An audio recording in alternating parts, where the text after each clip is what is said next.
Let's be honest, something feels off. You don't need to be a Paddock Insider to feel it. The energy, the tone, the way those radio calls sound, just a little too cold.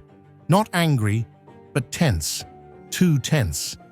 And it's not about a bad car setup or race strategy. This feels personal. And it's starting to show. It started subtle. A strange pause here, a weird tone there. But then came Monaco. End of the race, Hamilton cracks open the radio. "Are you upset with me or something?" Silence. No response. Not a glitch. An actual silence. That moment, you could feel millions of fans squinting at their screens like, "Wait, what?" Hamilton laughed it off later, said it was nothing. But when a 7-time world champion has to ask if his own engineer is mad at him mid-race, you start asking questions. Flashback to Miami. Things got snippy, fast. Ferrari dragged their feet with team orders. Hamilton, stuck behind Leclerc, had enough.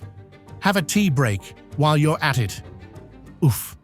Then, just a few laps later, Ferrari told Lewis to hand the position back, and maybe even one more. "You want me to let him pass as well?" This wasn't a heated moment. This was ice-cold sarcasm. And the kind of sarcasm you only drop when you feel unheard. Enter Montoya. Not known for mincing words. The former F1 firebrand went full throttle, saying what others won't. Maybe it's time for Hamilton to ditch his race engineer. His words? Lewis needs to get angry, demand change, make people around him nervous. Not subtle, not polite, but maybe not wrong either. Montoya even suggested Adami's silence wasn't just awkward, it was unprofessional, and that if he were Ferrari, that kind of behavior would have landed the engineer behind a desk, not on the pit wall. So here's the thing. There's tension in that garage. There's pressure on both sides of the radio. And there's one driver who's starting to look like he's got a decision to make. But what if Lewis is thinking about making a switch, but Ferrari won't let him? What if this whole thing is a power struggle we haven't seen play out yet? And what happens if things boil over mid-race when it really counts? You know those weekends where nothing goes right, and by Sunday evening you're questioning your life choices? Yeah, that was Lewis Hamilton in Barcelona. But this wasn't just a bad day behind the wheel. This felt different, deeper, personal. Let's unpack it. Qualifying? Solid. P5 on the grid. Leclerc behind him. McLaren's up ahead. Nothing out of the ordinary. Lights out, and Lewis gets a clean jump. Passes Russell, holds his spot, and the prancing horse actually looks like it might have some fight in it. But just a few laps in, something's not right. Norris disappears up the road. Leclerc is glued to Hamilton's gearbox, clearly faster, clearly waiting. By lap 9, Ferrari calls it swap positions. Leclerc's off. Lewis, stuck. Again. The rest of the race? A slow fade. Lewis isn't just off the pace, he's sliding backwards. Hülkenberg, yes, Hülkenberg, overtakes him. The Sauber, that's not supposed to happen. And when the checkered flag finally drops, Hamilton's voice crackles through the radio. "I believe we've got something wrong with this car, mate. It's the worst it's ever been." Let that sink in. Not bad day, not tough balance, the worst it's ever been. Even Verstappen's penalty promotion to P6 didn't lighten the mood. In the press pen, Hamilton isn't angry. He's not ranting. He's not lashing out. He's blank. Shrugging off questions, shaking his head. No fire, no fight. Just, "It was terrible." When asked what's next, he doesn't mention Canada, doesn't talk setups, just one word: home.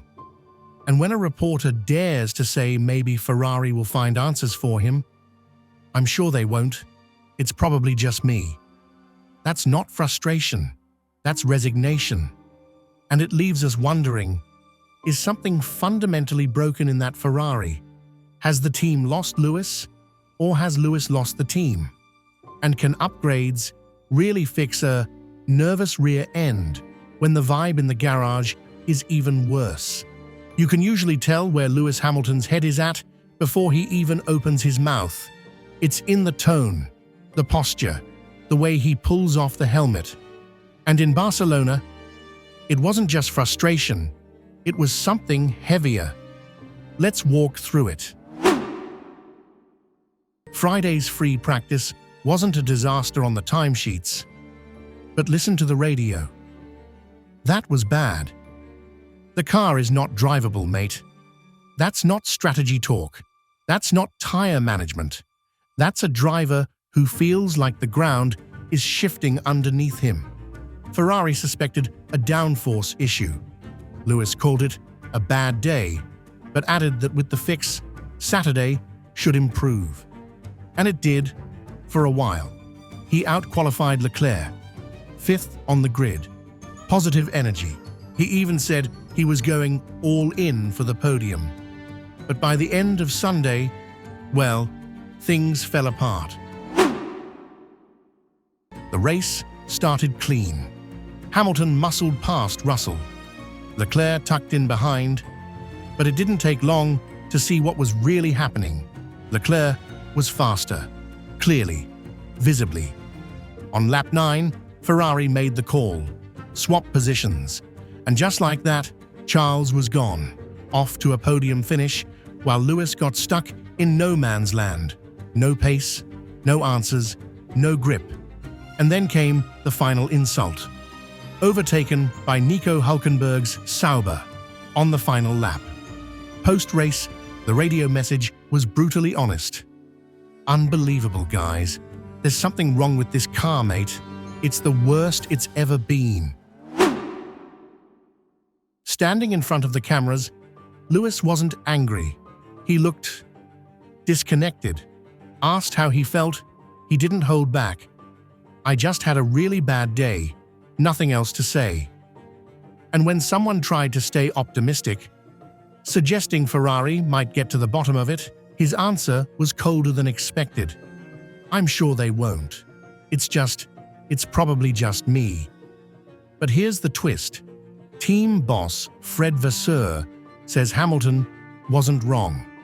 There was an issue with the car, something that affected the final stint. He just didn't want to go into detail. So now we're left wondering, was this a one-off glitch or a deeper problem brewing at Ferrari? Is Lewis losing faith in the car or in the team behind it?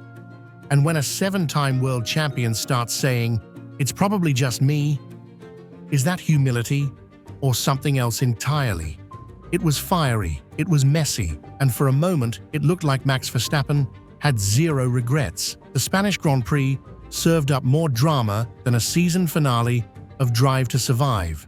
And just when we thought the dust had settled, Verstappen dropped a statement that's turned a lot of heads, especially at Mercedes. Let's rewind a little. Late in the race, the tension was boiling. Max was running hot, both on pace and on emotion. He cuts the track to hold off George Russell. The team tells him to give the place back, but what does Max do instead? Boom. Sends it straight into Russell's Mercedes at turn 5. Race stewards weren't impressed. 10-second penalty. 3 penalty points slapped on his super license. And Max, after the race, cold as ever. No regrets, he said. Business as usual. Classic Verstappen, or so we thought. Fast forward 24 hours. Max hits social media, and suddenly the tone shifts. Some moves after the safety car restart fueled my frustration, leading to a move that was not right and shouldn't have happened. You win some together, you lose some together. Hold up.